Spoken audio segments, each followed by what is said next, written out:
Oi, gente, Paula aqui, pra falar de quê? De poliglotices. Bom, hoje o vídeo é direto da minha estação de trabalho, porque hoje, dia 2 de agosto, eu tô fazendo 2 anos de carreira na área de tradução. Só que dessa vez eu resolvi fazer uma coisa diferente. Eu lembro que no ano passado, para marcar meu primeiro ano de tradução, eu fiz um vídeo sobre o que eu aprendi em um ano de tradução. Só que esse ano eu decidi que eu vou mudar. Em vez de falar do que eu aprendi no último ano, eu vou responder algumas perguntas sobre a área de tradução. As perguntas que eu vou responder são perguntas que eu vejo as pessoas fazerem. Eu também perguntei a pessoas conhecidas o que elas gostariam de saber. Então hoje eu vou responder essas perguntas. E eu acho muito legal fazer um vídeo desse porque o pensamento que me acompanha desde que eu comecei a trabalhar como tradutora em tempo integral é que as pessoas realmente não fazem ideia do que é o trabalho de um tradutor, o que é a área da tradução, né? Eu sei que quando eu entrei, eu aprendi muita coisa nova. Eu vou fazer também um vídeo depois explicando como eu comecei na área de tradução, mas isso é história para outra hora. Então vamos às perguntas. Primeira pergunta. Para ser tradutor, você tem que fazer curso de quê? Então, na teoria, você não precisa fazer curso de nada. Você pode, né, na teoria você só precisa saber 2 línguas, mas na prática é altamente recomendável que você faça, assim, curso de alguma coisa. Existem cursos de formação de tradutores com duração variada. Além de curso, também tem pós-graduação em tradução e até algumas faculdades de tradução. As faculdades são poucas, então a maioria das pessoas acaba optando por fazer um curso de formação ou até mesmo uma pós-graduação. No meu caso, eu fiz uma pós-graduação em tradução. Muito importante, tá, gente? Porque, assim, a tradução, ela não é bico, ela é um trabalho sério. Então, se você quer ser tradutor, quer ser tradutora, se qualifique, procure saber como funciona o ofício do tradutor antes de virar um tradutor. Que nível de idioma que eu preciso ter para ser tradutor? Falando de acordo com o quadro europeu das línguas, algumas pessoas vão dizer que um nível B2 já basta, mas eu acho que de nível C1, acho que um nível C1. Mas assim, vamos explicar isso melhor. Vai depender muito da língua, vai depender muito da língua que você vai traduzir. Por exemplo, se você vai traduzir para o português, então eu acho que já é uma boa você ter pelo menos um nível C1 da língua a ser traduzida. Por exemplo, vamos pegar o par inglês-português. Você tem que ter um nível C1 de inglês, porque eu também já vi cursos, que pediam pelo menos o nível C1. E no português você é nativo, né? Então não tem como falar de nível no português. Mas agora, se você for fazer a direção contrária, ou seja, você vai traduzir, que a gente chama de verter, do português para o inglês, então eu acho que o nível C1 já não basta. Você tem que ter alguma coisa assim, nível C2 ou bem próximo. Seja como for, você tem que ter um nível bom, uma proficiência boa nas línguas que você vai traduzir, né? Se você acabou de começar a aprender um idioma, você tá no nível intermediário, eu não acho que vai ser uma boa. Eu acho assim, que com o nível B2 você já até consegue traduzir. Eu sei que quando eu comecei a traduzir do russo, eu era nível B2, mas quanto maior o nível, quanto maior a proficiência no idioma, melhor vão ficar suas traduções, porque você vai entender melhor o que tá escrito ali. E é claro, deixa eu abrir um parêntese aqui, tá, gente? Só porque a gente é tradutor não quer dizer que a gente não olhe dicionário, não tenha dúvida, né? Óbvio que não, tá? Você vai muitas vezes olhar o dicionário, você vai pesquisar termos e etc. Faz parte. Até porque, como eu já devo ter falado algumas vezes aqui, não é possível dominar uma língua, né? E isso também se aplica aos tradutores. E quanto assim, e quanto que um tradutor ganha, né? O tradutor ganha bem, dá pra viver de tradução, como é que funciona? Bom, ganha bem, pode ganhar bem.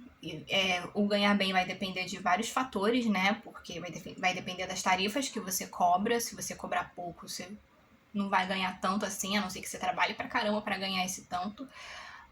Vai depender do mercado, né? Assim, na área de tradução, o foco muitas vezes acaba sendo o mercado internacional, porque, né, mercado internacional você vai ganhar em dólar, em euro, libra, vai ganhar em moedas mais fortes, ou seja, convertendo isso para real, você acaba ganhando aí um valor bem decente todo mês, né? Mas assim, é aquilo, né? Vai depender muito de como você vai gerir a sua carreira e gerir os seus preços. Mas eu não sei se acho que você não consegue ficar rico sendo tradutor, tá, gente? Assim, eu só tenho 2 anos de carreira, mas eu acho que rica eu não vou ficar. Mas acho que assim, as chances de pelo menos viver decentemente, com algum conforto, é algo que é viável. E sim, dá pra você viver de tradução. Muitas pessoas fazem isso, inclusive eu. Eu pago meus boletos com o que eu ganho traduzindo. E como que é o mercado, né? Existe vaga de tradução em empresa? Assim, existe vaga de tradutor, tá? Algumas agências de tradução, elas contratam tradutores internos, que também são conhecidos como tradutores in-house. Algumas empresas também contratam tradutores internos. Eu vi que desde a pandemia aumentou um pouco o número dessas vagas, mas você trabalhar como tradutor interno, tradutor CLT, é uma coisa assim que não é muito frequente. A maioria dos tradutores acaba trabalhando como autônomo, e autônomo para agências de tradução ou clientes diretos, ou agências de tradução e clientes diretos. Né? Eu, por exemplo, eu já trabalhei como tradutora interna para uma agência de tradução. Eu trabalhei por 1 ano e 2 meses. Agora eu estou trabalhando autônoma. Eu trabalho mais para agências de tradução, né? Trabalho freela para agência de tradução. Mas eu já trabalhei umas pouquíssimas vezes para cliente direto também. Mas eu sei que tem tradutor, por exemplo, que prefere trabalhar para clientes diretos, assim como tem tradutor que trabalha mais para agência e não trabalha para clientes diretos. Então, vai muito ali também, né, da preferência do tradutor. Mas se existe vaga de emprego de tradutor, existe, mas não é tão comum. E o salário também não é sempre um salário alto. Às vezes acaba compensando mais você trabalhar como autônomo. Outra pergunta também que eu já vi fazerem é com quantas línguas um tradutor pode trabalhar? Geralmente, um tradutor, assim, pelo que eu vejo, trabalha com 1 a 2 pares de idiomas, né?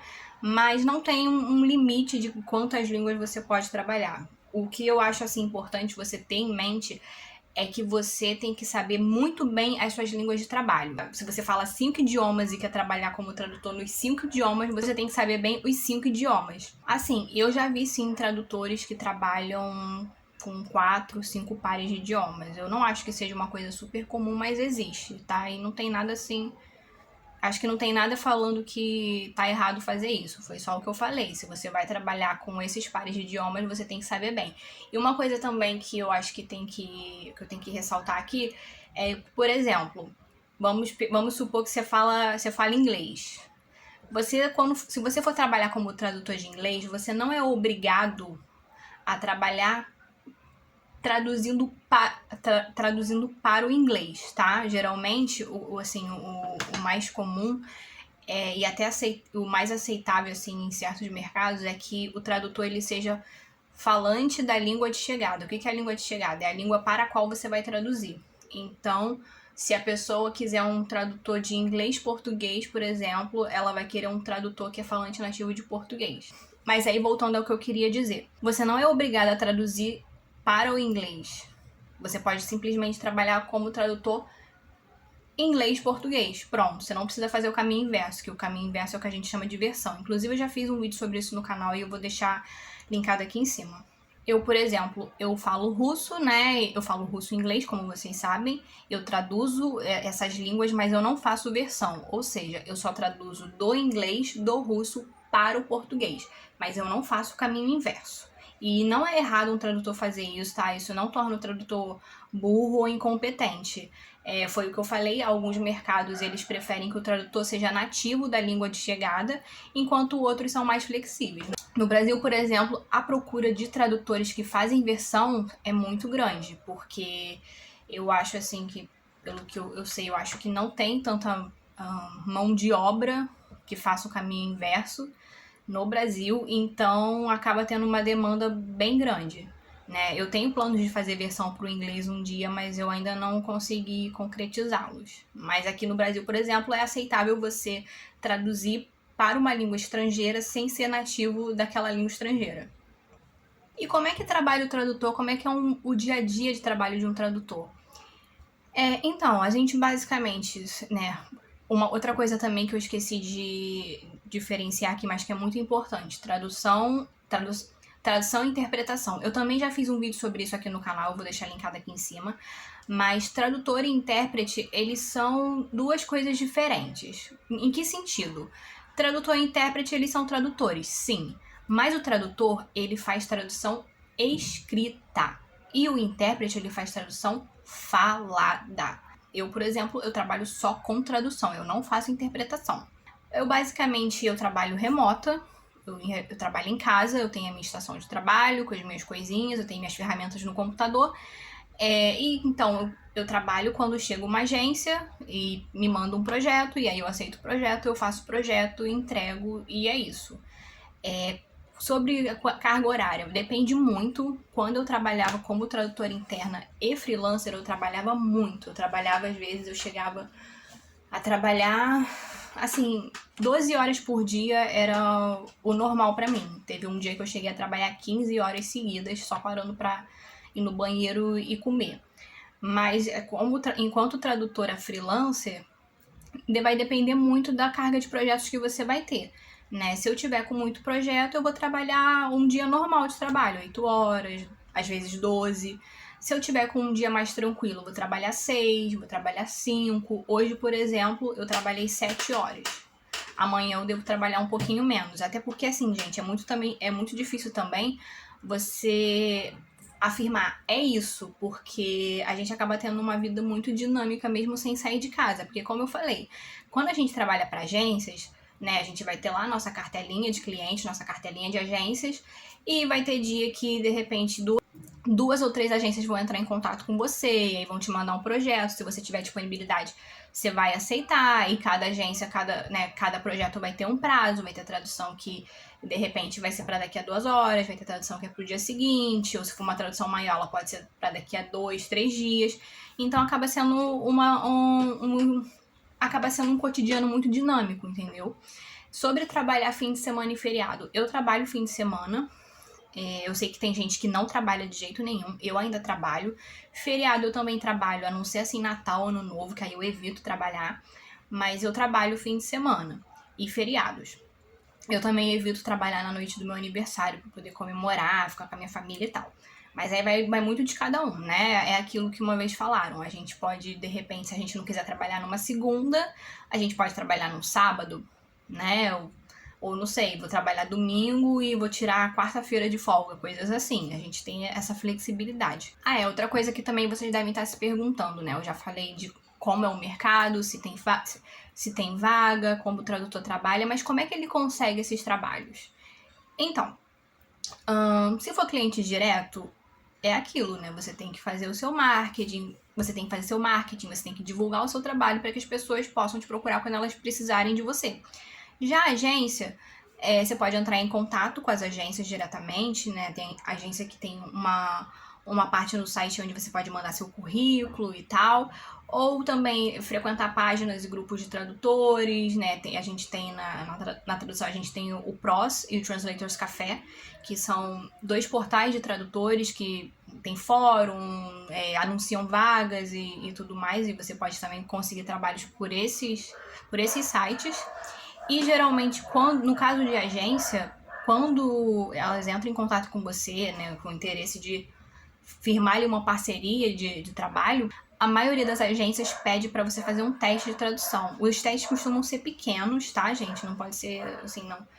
Geralmente não é teste grandão, até porque também os prazos dos testes não costumam ser muito longos, geralmente são 24 horas ou até 48 horas, mas o comum é uma agência enviar um teste para você, e aí você faz o teste, se você for aprovado, você entra pro banco de tradutores daquela agência.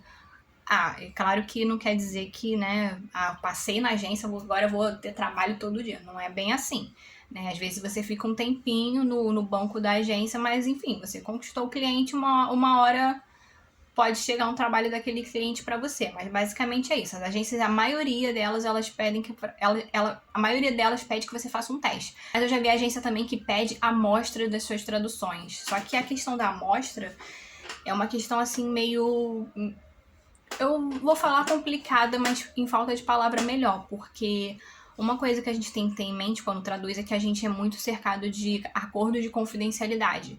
Então, assim, às vezes a gente traduz para um monte de gente importante, né, por meio das agências de tradução, mas a gente não pode falar quem são essas empresas porque a gente tem um acordo de confidencialidade. Sendo assim, a gente também não pode divulgar os projetos que a gente faz, né, a amostra ali de um pedacinho daquele projeto, a não ser que seja tradução literária, que tradução literária tem o teu nome lá no livro, e aí fica meio difícil, né, você não divulgar, sendo que seu nomezinho está lá no livro.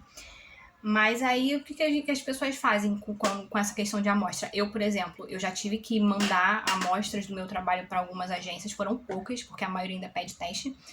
Mas quando era assim, se eu fazia um trabalho para um cliente direto, eu pedia a permissão dele para divulgar aquele trabalho, mas alterando, tirando dados confidenciais e tal. Ou usava também as amostras de coisas de tarefas que eu fazia em cursos de tradução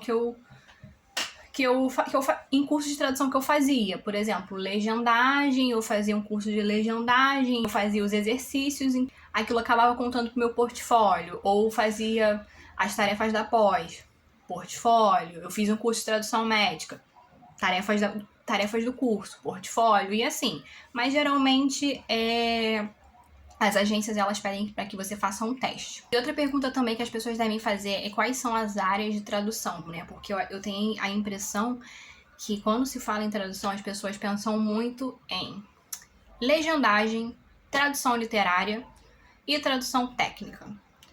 É só isso? Então, para falar a verdade, essa foi uma das coisas que eu descobri quando eu comecei a trabalhar como tradutora em tempo integral, é que a nossa área ela é muito cheia de campos, de coisas que você pode fazer, né? E uma das dicas assim que sempre dão pra gente é pra gente diversificar nossas atividades. E é super possível fazer isso porque realmente tem muita coisa que você pode fazer, muita coisa mesmo, sabe? Você pode ser um tradutor técnico que é especialista ali naquelas áreas, mas você também pode ser, de repente, ser um legendador que legenda vídeos institucionais. Além de tradutor, né? Tem tradutor que também é intérprete. Tem a tradução audiovisual que não é só a legendagem, também abrange a tradução para dublagem e a audiodescrição, então você também pode trabalhar com uma dessas áreas. Eu sei de tradutor que trabalha também com narração, transcrição também também tem a tradução de jogos, e na tradução de jogos ela não é só tradução de jogos eletrônicos, mas também de jogos de tabuleiro, né? Então, assim, gente, tem muita coisa mesmo que você pode fazer. E outro serviço também, que eu esqueci de falar, mas que também tá muito.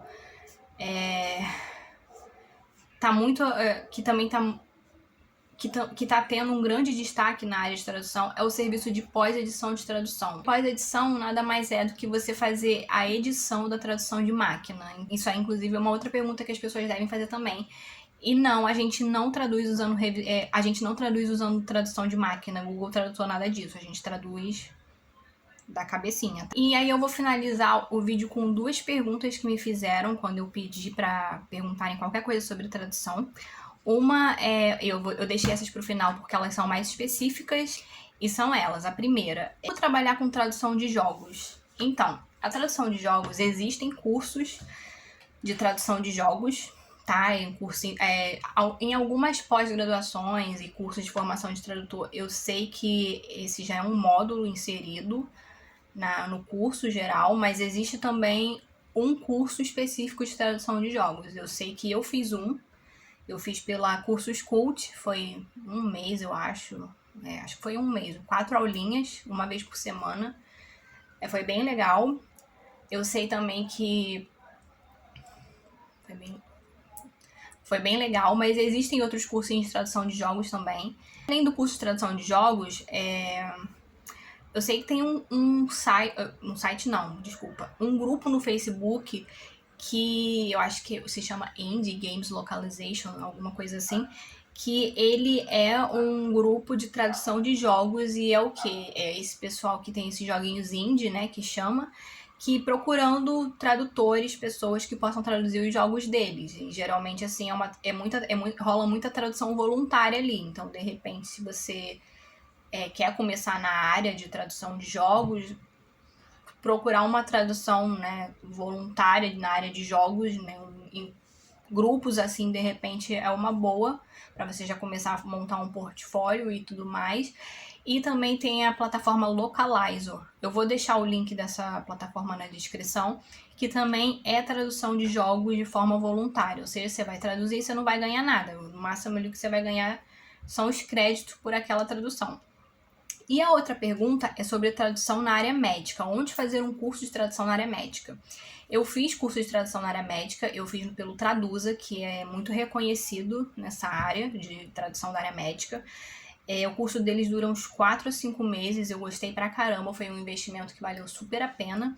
Eles também têm um curso avançado, mas na área médica, além do curso do Traduza, você também pode fazer a pós-graduação de localização na área da saúde pela São Camilo. Eu já estudei com a São Camilo, já fiz coisas com eles, curso, palestra, e recomendo também a São Camilo, eles têm assim, uma qualidade muito boa. Mas eu acho que antes de você se especializar num nicho da tradução, eu recomendo que você faça um curso de formação de tradutores, uma pós-graduação em tradução. Não vai simplesmente adentrando o nicho não, sabe? Faz as coisas direito, um passo de cada vez. Porque você acha que não vai importar, mas vai importar sim. Quando você entra na área e vê o quanto que você ainda tem que aprender, quando você recebe feedback, de repente, de cliente, vê lá um monte de erro, ou dos testes de tradução que você faz e tá tudo errado, aí você vê que como é importante você primeiro entender o que faz um tradutor, o que é traduzir, para depois você adentrar e se especializar num nicho, né? Eu sei que quando eu fiz o curso de tradução da área de jogos, por exemplo, tinha várias pessoas que não eram tradutoras ainda, que elas queriam traduzir elas queriam traduzir a área de jogos, mas que elas não eram tradutoras, então que às vezes elas acabavam, né, o professor falava de algum conceito de tradução que a gente que é tradutor já conhece, né, ou que pelo menos estudou, fez um curso de tradução, já conhece, mas que a pessoa que não tinha feito nada, ela não sabia, ela ficava boiando. Então, assim, e o curso do Traduza, eles já tinham uma certa base, já explicavam algumas coisas básicas para quem não era tradutor ainda. Mas, assim, para fins de aproveitamento também, faça primeiro um curso de formação de tradutores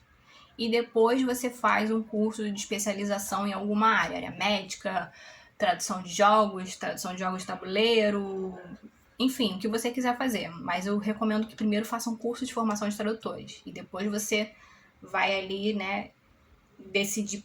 E aí depois você vai se especializando no que você quer fazer. E assim, Paula, mas eu não tenho dinheiro para pagar um curso de formação de tradutores. Na plataforma Udemy, que muita gente deve conhecer, que é uma plataforma maravilhosa, eu sei que lá tem vários cursinhos de tradução também, e assim, de tradução, né, para quem quer ser tradutor, que são baratos, porque a Udemy vive fazendo promoções, e eu acho que, assim, não vai servir para te qualificar para ser tradutor, mas já pode te ajudar um pouco a entender o que é ser um tradutor, o que é trabalhar com tradução. Você, de repente, pode começar daí. Ou entra nos grupos de tradução das redes sociais, acompanha o cotidiano desses profissionais, vê o que eles passam, vê o que eles perguntam. Foi o que eu fiz, gente. Quando eu decidi conhecer tradutora, a primeira coisa que eu fiz foi entrar em grupos de Facebook de tradução e ficar lá observando a galera interagindo sobre o que eles conversavam, aprender todo o jargão da área, tudo isso, até que eu pudesse fazer um curso de formação de tradutores. Então, assim, se você quer ser tradutor, procure saber o que é ser tradutor. E aí você vai se especializando, vai melhorando, se aperfeiçoando de acordo com os recursos que você tem ali disponíveis. Você vai fazendo um pouquinho de cada vez. Não precisa simplesmente chegar com, né, e com toda a sede ao pote. Então, assim, gente, hoje em dia não é difícil você se informar sobre alguma coisa. Com tradução não é diferente. A gente hoje em dia, nós temos muitos recursos gratuitos, temos páginas, né? Temos página no Instagram, canais no YouTube sobre tradução. Às vezes as associações, os cursos de tradução, eles também organizam palestras gratuitas, né? Webinars que você pode assistir e se informar, saber mais sobre as coisas que se passam na área da tradução. Né? Por exemplo, um canal que eu gosto muito de assistir é o canal da Laila Compan, que é o Tradutor Iniciante. É um canal muito bom para tradutores iniciantes, né? Porque, como o nome já diz, mas é um canal muito bom. A Laila fala muitas coisas legais. Outro recurso que também é muito legal é a Translators 101, que ela é, né, apelidada de a Netflix dos tradutores, porque quem é assinante premium por um valor assim muito bom, R$ 35 no mês, a pessoa pode assistir um monte de palestras sobre um monte de coisas na área de tradução. E se você não é assinante premium, você pode ser assinante free e, né, e você tem acesso a alguns conteúdos, você pode assistir algumas palestras da Translators. Então, assim, hoje em dia não tem necessidade de você tratar a tradução como um bico e fazer as coisas de qualquer maneira, entendeu? Então, se você quer mesmo ser tradutor, se você se interessou, procure saber das coisas antes, procure se informar, faça as coisas direitinho. Se você se interessou, siga esse caminho, procure saber sobre a área, faça um cursinho de tradução legal. E é isso, tipo, um tijolinho de cada vez, entendeu? Né, eu vou falar sobre isso num vídeo separado, mas eu tô aqui há 2 anos, né? Eu tô vivendo de tradução, eu tô fazendo o que eu gosto, mas não foi simplesmente tudo da noite pro dia. Foi tudo sempre muito fruto de muito esforço, muita dedicação e muita pesquisa e procurar saber como as coisas são feitas. Até hoje eu aprendo um monte de coisa, até hoje, né? Tem várias coisas que eu ainda não sei fazer direito na área de tradução, mas que eu tô aprendendo. É isso, esse foi o vídeo de hoje. Parabéns pra mim, né? Pro meu office, como eu gosto de chamar, o meu cantinho de trabalho. Eu espero que vocês tenham gostado desse vídeo tanto quanto eu gostei de gravá-lo. E essas foram as poliglotices de hoje. Eu espero que vocês tenham gostado. Se vocês gostaram, não esqueçam de curtir, comentar, compartilhar com as suas amizades. Se é a sua primeira vez no canal, seja bem-vindo, seja bem-vinda. Não esqueça de ativar as notificações para não perder nada que rola por aqui, tá bom? Até a próxima. Tchau, tchau.